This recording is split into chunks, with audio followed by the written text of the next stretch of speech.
United school Degana की ओर से आयोजित होने वाली ऑनलाइन क्लासेज में एक बार फिर से आपका स्वागत है। नमस्कार विद्यार्थियों। तो आज हम कक्षा 9th के विषय सामाजिक विज्ञान के बारे में पढ़ने जा रहे हैं। इसका पहला भाग जो पढ़ लिया है हमने, दूसरा भाग हम पढ़ने जा रहे हैं। तो जिसकी जो पाठ्य पुस्तक है, आपको पहले भी पाठ्य पुस्तक के बारे में जानकारी दे दी है, एनसीईआरटी के बारे में जानकारी आपको दे चुके हैं हम।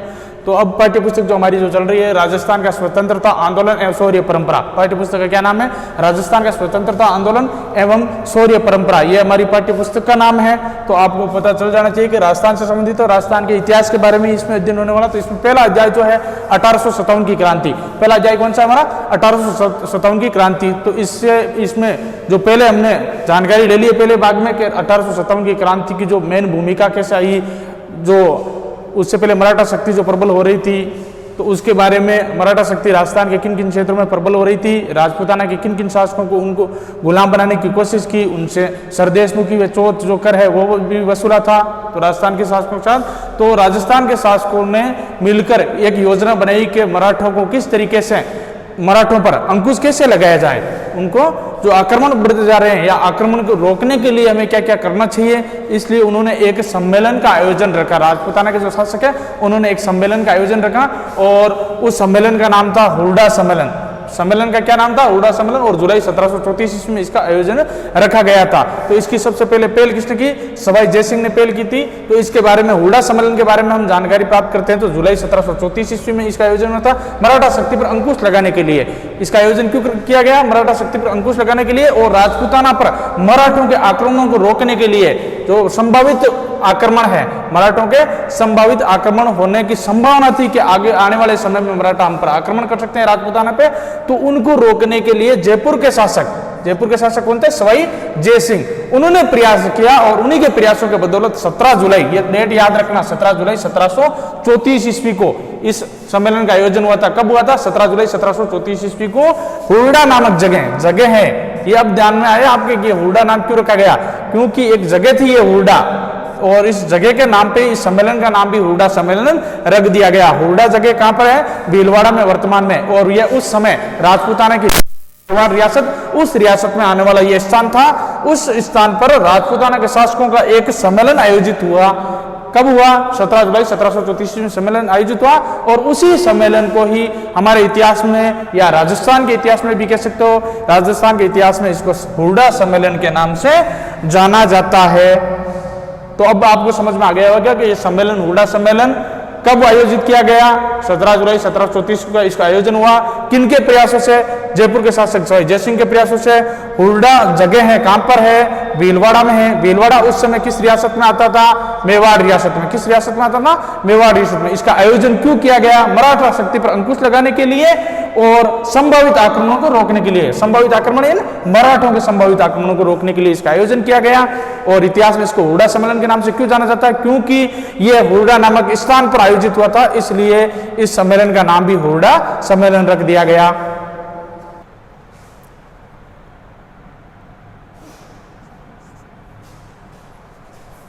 हुरडा सम्मेलन में भाग लेने वाली जो रियासतें हैं, हुरडा सम्मेलन का आयोजन होने के बाद में इनमें किन किन रियासतों ने भाग लिया था, वो रियासतें की रियासतें जयपुर के सवाई जयसिंह, इसका पता है आपको, इसका आयोजन सवाई जयसिंह के प्रयासों से ही रखा गया था। बीकानेर के शासक थे उस समय, बीकानेर की रियासत ने भी इसमें भाग लिया हुरडा सम्मेलन में। उस समय बीकानेर के शासक कौन थे?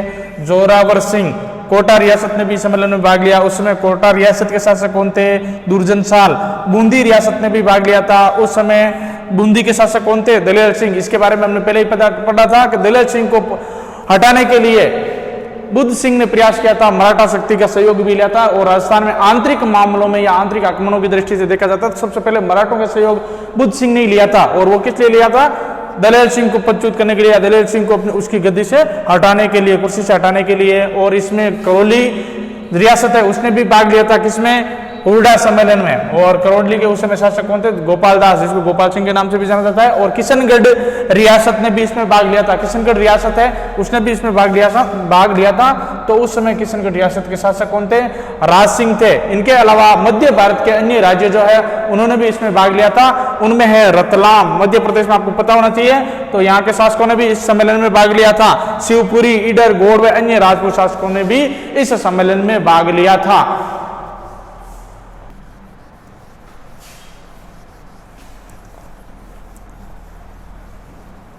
अब इस सम्मेलन में जो रियासतें भाग ले रही थी उनके विभिन्न प्रकार के जो रियासतों के राजा थे, राजपूताना के जो राजा है उन्होंने भी इसमें भाग लिया था। उनके बारे में जानकारी आपको मैंने दे दी है।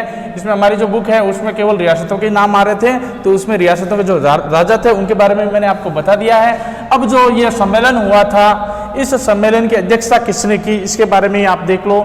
सम्मेलन की अध्यक्षता किसने की? मेवाड़ के महाराणा जो है जगत सिंह द्वितीय, उसने इस सम्मेलन की अध्यक्षता की थी। तो ये लिख देता हूं, आप भी लिख लो, अध्यक्षता।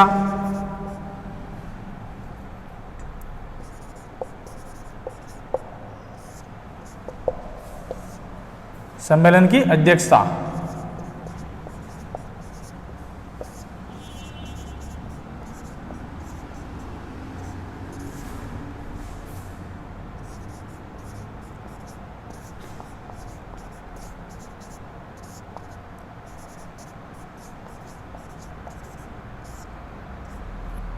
तो इस सम्मेलन की यानी हुडा सम्मेलन की अध्यक्षता किसने की?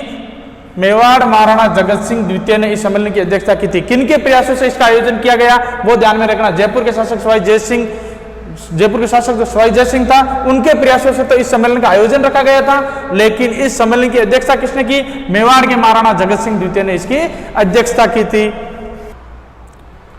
अब ये जो हुडा सम्मेलन हुआ था उनकी शर्तें क्या क्या रखी गई? हुडा सम्मेलन आयोजित किया गया और इसमें सारे जो शासक है मिलकर उन्होंने अपनी शर्तें बनाई थी कि इन शर्तों का हम सबको पालन करना। जिसमें पहला रखा कि राजस्थान के सभी शासकों ने, राजस्थान के जो सारे शासक है जो इस सम्मेलन में भाग ले रहे थे, उन सारे शासकों के लिए विपत्ति के समय यानी किसी भी शासक पर किसी प्रकार की कोई विपत्ति आ गई तो उनमें सहयोग देने का वादा किया कि बाकी शासक है उस शासक का सहयोग देंगे, जो भी शासक विपत्ति में होगा उनका सहयोग करेंगे, उसके लिए वादा किया गया। ये पहली शर्त रखी गई उनकी के वादा कर लिया सबने कि हम उनको सहयोग देंगे। दूसरी ऋतु वर्षा ऋतु के बाद, यानी जुलाई का समय चल रहा था, आपको पता होना चाहिए जुलाई का जो महीना है वो वर्षा ऋतु का ही महीना होता है। इस समय बारिश होती रहती है राजस्थान में, तो जुलाई के महीने में ये वर्षा ऋतु चल रही थी। तो उन्होंने इस सम्मेलन में ये तय किया कि वर्षा ऋतु के बाद, वर्षा ऋतु जैसे ही खत्म होगी उसके बाद हम मराठों के विरुद्ध क्या करेंगे? कार्रवाई। क्या करनी है? कार्रवाई। और कार्रवाई करने के लिए उनसे पहले हमें कहाँ एकत्रित होना है? रामपुरा, मेवाड़ में ये जगह है, रामपुरा में एकत्रित होना तय किया गया कि हम रामपुरा में एकत्रित होंगे। उसके बाद तीसरी शर्त रखी गई कि किसी राजा के शत्रु, यानी जो सारे राजा, जो राजस्थान के सभी शासक है, राजा है जो इस सम्मेलन में भाग ले रहे हैं, उनके शत्रु को, यानी कोई भी राजा है जिसका कोई भी शत्रु है, उसके शत्रु को अपने राज्य में ना, इस सम्मेलन में भाग लेने वाले दूसरे जो शासक है वो अपने राज्य में आश्रय नहीं देंगे।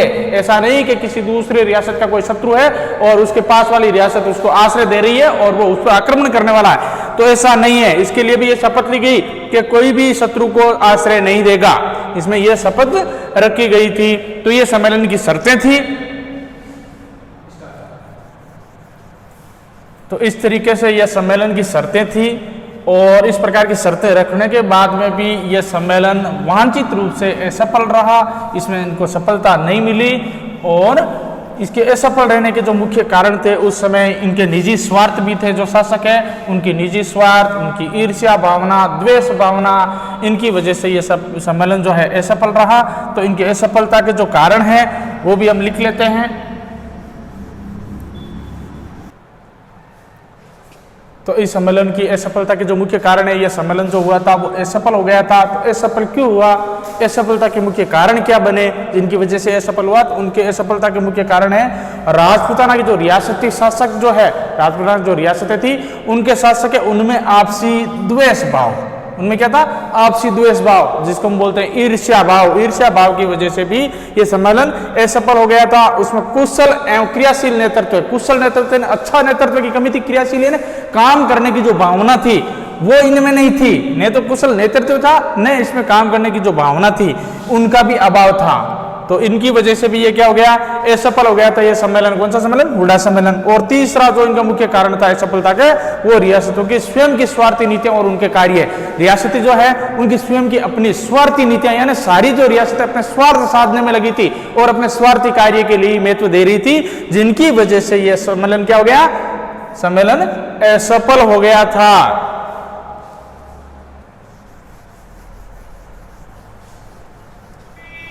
तो इस तरीके से यह हुडा सम्मेलन आयोजित किया गया। इसके आयोजन करने का मुख्य कारण था मराठों को राजस्थान से बाहर खदेड़ना था, राजपूताना से बाहर खदेड़ने की नीतियों के तहत ये सम्मेलन आयोजित किया गया, लेकिन इसमें सफलता नहीं मिली और राजपूताना से बाहर नहीं गए मराठा। इसके बाद एक बार फिर से प्रयास किया गया उनको बाहर निकालने के लिए, वो आपको पता होना चाहिए कब किया गया। ये 1734 का समय था, जुलाई में इस सम्मेलन का आयोजन हुआ था। इसके बाद में 1735 में, कब?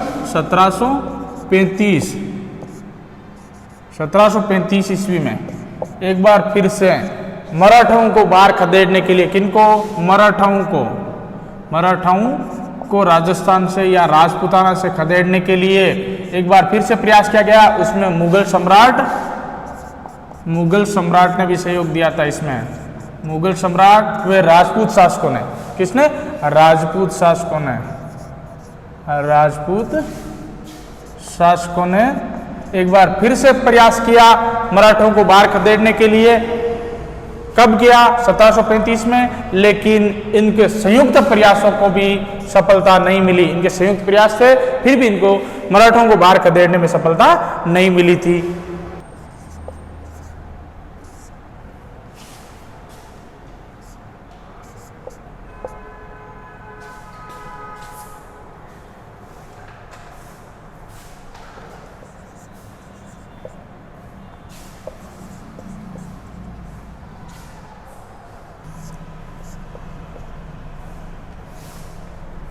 अक्टूबर 1735 ईस्वी में जब पेशवा उत्तर भारत की यात्रा पर निकला था, पेशवा किस ओर निकला? उत्तर भारत की यात्रा की ओर निकला था। उस समय ये राजस्थान के दक्षिणी भाग में मेवाड़ रियासत थी, वहां पर आया था। उस समय मेवाड़ रियासत के शासक कौन थे?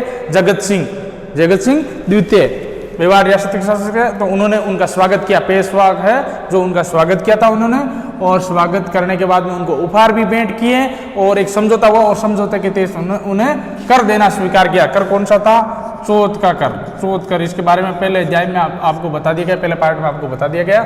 चौथ कर देना स्वीकार किया गया था, इनके बीच में समझौता हो गया। फिर बाद में पेशवा जो है आगे बढ़ने लगा, जयपुर की तरफ गया। तो जयपुर के जय सिंह शासक थे, जयपुर में ये गया, जयपुर की तरफ आगे बढ़ा। तो जयपुर के शासक जय सिंह थे। तो जय सिंह ने मुगल सम्राट व मराठों के बीच में, मुगल सम्राट और मराठों के बीच में समझौता कराना चाहा, लेकिन उनके प्रयास असफल रह गए थे। किनके प्रयास? जय सिंह के प्रयास असफल रह गए थे। तो इस तरीके से पेशवा की राजस्थान यात्रा जो हुई थी उसका परिणाम ये निकला। उस समय राजपूत शासक जो है उनको, पहले तो ये मुगलों के करदाता बने हुए थे राजपूत शासक, उसके बाद में इसकी यात्रा का ये परिणाम निकला कि राजपूत शासकों को मराठों को भी कर देना पड़ गया था, या मराठों के करदाता बन गए थे। ये कौन? राजपूत जो शासक है वो, इनकी यात्रा का ये परिणाम निकला। दूरासराय की संधि, इसके बाद में ये संधि का नाम याद रखना, दूरासराय की संधि। संधि कौन सी थी? दूरासराय की संधि, ये ध्यान में रखना। संधि कब हुई थी? 1738 ईस्वी में हुई थी। कब हुई थी? 1738 ईस्वी में। यह संधि किन किन के बीच हुई थी? मुगल सम्राट की ओर से कौन भाग ले रहा था? मुगल सम्राट की ओर से निजाम, हैदराबाद के जो निजाम शासक थे वो भाग ले रहे थे, निजाम, और मराठों के बीच में। किनके बीच में हुई थी? मराठों के बीच में, मुगल सम्राट की ओर से निजाम, इनके बीच में यह संधि हुई थी। कब हुई थी? 1738 में। यह संधि निजाम के लिए अपमानजनक थी। यह संधि किसके लिए अपमानजनक थी? निजाम के लिए। इसमें निजाम ने क्या किया? बिना युद्ध के यह संधि हस्ताक्षर की थी। यह संधि इनके बिना युद्ध के ही संधि हुई थी, इसलिए अपमानजनक संधि थी। और इस अपमानजनक के अनुसार इसमें क्या हुआ था कि मराठों को मालवा की सूबेदारी प्राप्त हुई थी। मराठों को किसकी सूबेदारी? मालवा क्षेत्र है उसकी सूबेदारी प्राप्त हो गई थी। किनको? मराठों को। और इसमें 50 लाख रुपए भी प्राप्त हुए थे मराठों को। यानी ये निजाम को किनको देना था? मराठों को। मालवा की सूबेदारी भी देनी थी मराठों को, और 50 लाख रुपए भी देने थे निजाम को। किसको देने थे? मराठों को देने थे। इसलिए निजाम के लिए अपमानजनक संधि थी। ध्यान रखना, यह संधि कैसे हुई? बिना युद्ध की संधि हुई थी। यह ध्यान में रखना, दूरासराय की संधि हुई थी, बिना युद्ध की हुई थी, इसमें युद्ध नहीं हुआ था।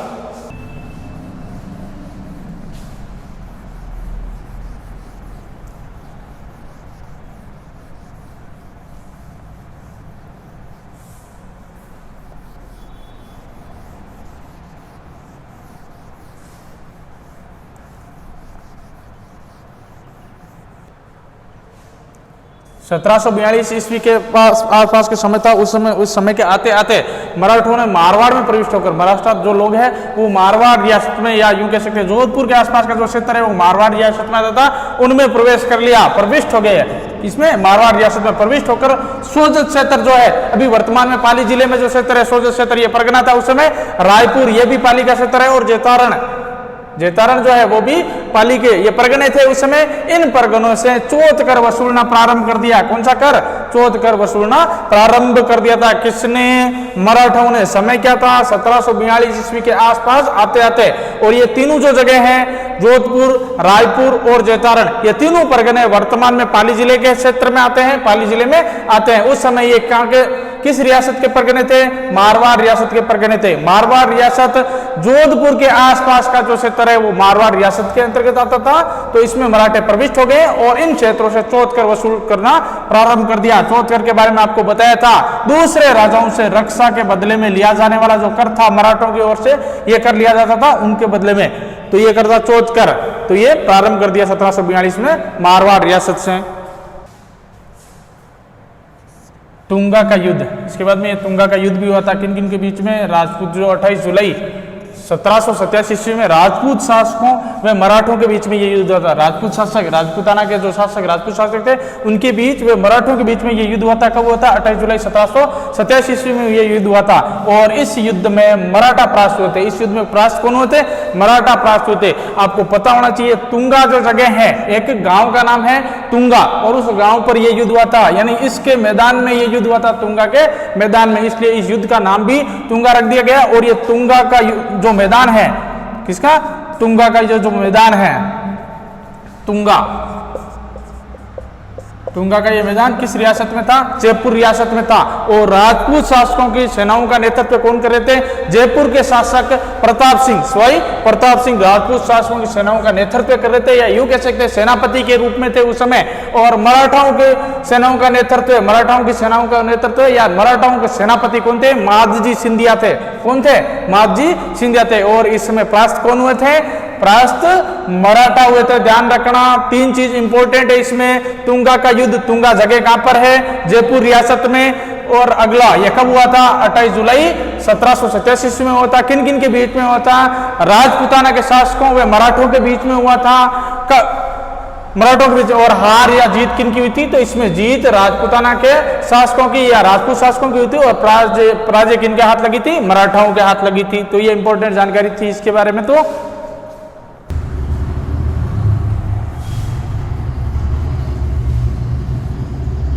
अब इसके बाद धीरे धीरे समय बीतता गया और समय लगभग 1791 के आसपास का आ गया। 1791 ईस्वी के आसपास का समय जब आया, तब तक मराठा शक्ति धीरे धीरे कमजोर पड़ने लगी, क्षीण होने लगी। और उसी समय अंग्रेज जो है दक्षिणी भारत में अपने पैर जमाना शुरू कर दिया। उन्होंने दक्षिणी भारत में उन्होंने अपनी शक्ति मजबूत कर ली। किसने? अंग्रेजों ने। और वो धीरे धीरे राजस्थान की तरफ आगे बढ़ने लगे। समय क्या था? 1791 ईस्वी के आसपास आते आते मराठा शक्ति धीरे धीरे कमजोर हुई थी। उसके बाद ही अंग्रेजों ने अपने पैर पसारने शुरू किए थे और राजस्थान की तरफ वो भी आगे बढ़ने लगे थे।